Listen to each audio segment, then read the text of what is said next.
Mafia Atiq Ahmad की मौत के बाद भी उसका नाम किसी न किसी मामले में उजागर हो ही जाता है। एक और ऐसा मामला सामने आया है जिसका कनेक्शन अतीक के 2 नाबालिग बेटों से जुड़ा है। वही बेटे जिन्हें प्रयागराज के इसी बाल संरक्षण गृह में रखा गया था। कहा जा रहा है कि इसी बाल संरक्षण गृह पर प्रशासन शिकंजा कसने की तैयारी कर रहा है। संगम नगरी प्रयागराज में माफिया अतीक अहमद के 2 नाबालिग बेटों को जिस बाल संरक्षण गृह में रखा गया था उसे अब बंद किए जाने की तैयारी है। इस बाल संरक्षण गृह को लेकर प्रशासन को तमाम शिकायतें मिल रही थीं। जांच में ज़्यादातर शिकायतें सही भी पाई गई। उसके बाद प्रशासन ने अब इस बाल संरक्षण गृह को बंद कराने का फैसला लिया है। यहाँ जो बच्चे रह रहे थे उन बच्चों को दूसरी जगहों पर शिफ्ट किया जा रहा है। मेंटली रिटायर्ड 6 बच्चों को लखनऊ के बाल संरक्षण गृह में शिफ्ट कर दिया गया है। इसके अलावा बाकी बच्चों को वाराणसी के बाल संरक्षण गृह में शिफ्ट किया गया है। 2 से 3 बच्चे अभी भी यहाँ पर हैं, उन्हें भी 1 से 2 दिनों के अंदर दूसरी जगहों के बाल संरक्षण गृह में भेज दिया जाएगा। इसके अलावा फिलहाल यहाँ पर किसी नए बच्चे का दाखिला नहीं कराया जाएगा। आपको बता दें कि ये बाल संरक्षण गृह प्रयागराज शहर के राजरूपपुर इलाके में 60 फीट रोड पर स्थित है। जानकारी के मुताबिक इस बाल संरक्षण गृह में जांच के दौरान कई खामियां मिली थी। आरोप है कि मानकों और नियमों के खिलाफ बाल संरक्षण गृह का संचालन किया जा रहा था। वहां ना तो बच्चों की देखरेख हो रही थी और कोई इंतजाम भी नहीं थे, जिसके बाद बाल संरक्षण गृह को बंद किए जाने पर जोर दिया जाने लगा। इसी के मद्देनजर कई बच्चों को लखनऊ तो कुछ को वाराणसी शिफ्ट किया जा चुका है।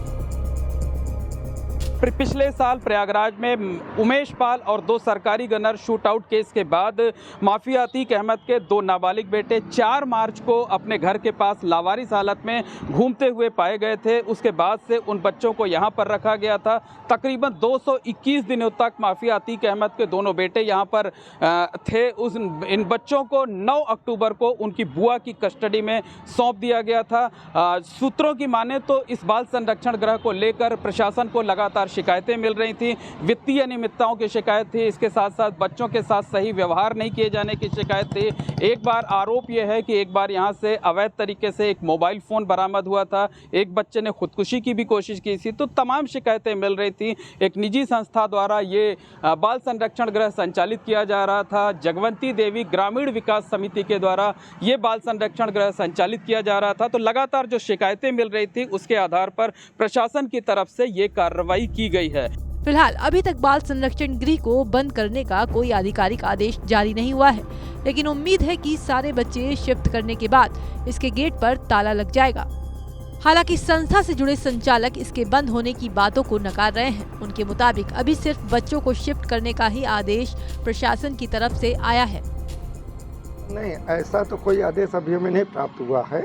जहाँ तक बच्चों के ट्रांसफ़र की बात है तो प्रदेश की संस्थाओं से बच्चों को राजकीय में ट्रांसफ़र किया गया।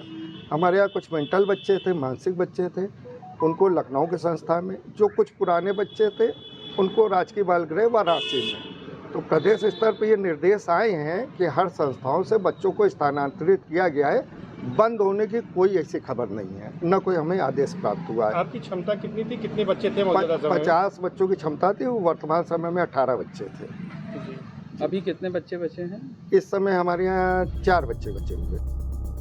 बता दें कि उमेश पाल हत्याकांड के बाद अतीक अहमद के 2 नाबालिग बेटे एहजम और आबान को इसी साल बाल गृह में रखा गया था। पिछले साल 9 अक्टूबर को दोनों यहां से रिहा कर दिए गए थे। जिस दिन से उन्हें इस बाल गृह में रखा गया था उस दिन के बाद से ये बाल गृह सुर्खियों में आ गया था और अब एक बार फिर से इसके चर्चे शुरू हो गए हैं।